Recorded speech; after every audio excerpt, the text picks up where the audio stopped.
Magandang hapon, narito na ang mga balita sa inyong PRTV Newsbreak.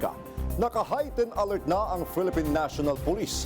Alamin natin ang detalye mula kay Willie Delgado Jr. Willie.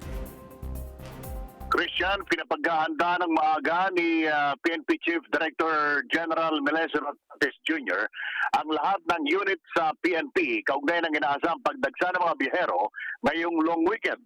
Naigpit na tagubili ng general sa mga unit commanders i-deploy ng mas maaga ang kanilang mga tauhan sa iba't ibang mga lugar sa bansa kasabay na rin ng pagsimula ng Kwaresma.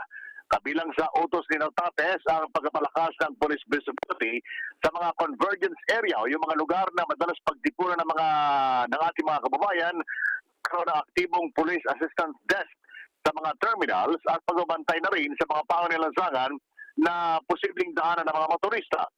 Bilin din ng general na gawing matibay ang partnership sa mga katuwang na ahensya gaya ng LGU at mga emergency responders para tiyakin na maayos at ligtas na biyahe ng publiko. Umapila din si Nartates sa mga motorista at maging sa publiko na sundin ang mga batas at ransangan at unahin ang kanilang kaligtasan.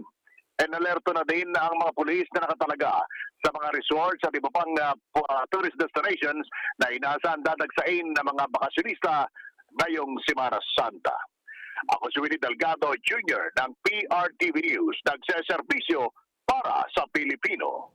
Maraming salamat, Willie Delgado Jr. Samantala, nanawagan ang Tingog Party List ng agarang pagbibigay ng targeted fuel subsidy sa mga magsasaka at mangingisda para mapanatili ang supply ng pagkain sa bansa.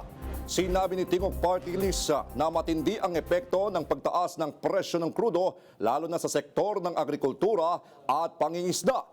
Dagdag pa nila, malaking bahagi ng gastos ng mga mangingisda ang fuel, kaya't direktang naapektuhan ang kanilang kabuhayan at operasyon. Babala pa ng grupo, posibleng magresulta ito ng pagbagal ng produksyon na maaaring magdulot ng kakulangan sa supply at pagtaas ng presyo ng pagkain. Nanawagan si dating House Speaker at Leyte Representative Martin Romualdez sa mga Pilipino na gawing panahon ng panalangin, pagninilay at panibagong pag-asa ang Semana Santa. Dagdag ni Congressman Romualdez, mahalagang gamitin ang Semana Santa bilang pagkakataon upang magbalik loob at alalahanin ang pag-ibig ng Diyos. Isaan niyang tahimik na pagninilay sa gitna ng mga personal na pagsubok.